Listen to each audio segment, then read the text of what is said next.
Maria Cruz, and today I'm going to talk about three topics. The first one is employment law.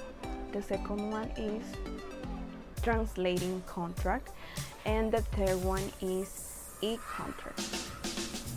Okay. For that, I have three conceptual maps. The first one is about the topic employment law. And what is an employment law? Okay, employment law is the collection of laws and rules that regulate relationships between employees and employers. As we know, employees and employers, they both have roles. The roles of the employers are responsibilities toward their employees, and this implies their employee minimum rights. In the case of the employee's role, for example, when an employee agrees to work for their employer. Okay, in this case, the person put the effort, the time, and the skills to develop the work that is assigned. Okay, next one is we have the wages. In this case, like a comparison, like we already seen in the class, the comparison is between USA and El Salvador. As we already know, in USA, the people earn depending the state in which they live, because some states are more expensive than others. Okay, in the case of El Salvador, the minimum wage is $300 per month. Is divided like $10 per day. We have a big difference between both. And now some legal requirements to form a company are register business name and federal taxes, and also the states and local taxes.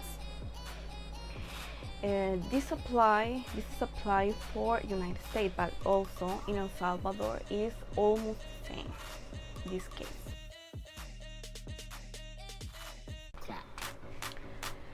Okay, following with the second part, in this case is about translating contract.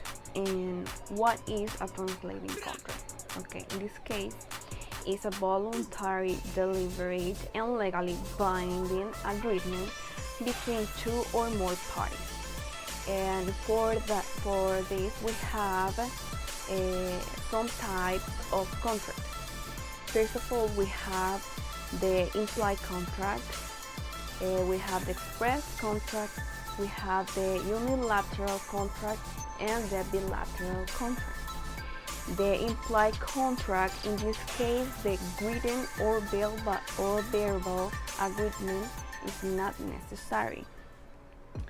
In the case of an express contract, promises are communicated either orally or in written format. For example, I offered to sell my house for $300 to another party, and this person accepts the offer. In the case of unilateral contract is when a person accepts an offer by performing a specified act. In the case of bilateral, this is a mutual agreement where each of the parties involved agrees to perform an act. For example, I don't be sure if get married is a bilateral contract, and I think this because um, both people are agreed with an act. For that reason, I think it's a bilateral, but it's my opinion, my personal opinion in this case. Okay, following with the other.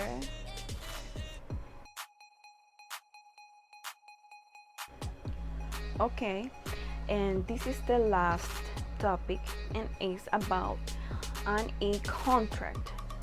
As we know, the e-contract is any kind of contract formed in the course of the e-commerce, or to say something, internet, by interaction of two or more individuals using electronic means. Can be email,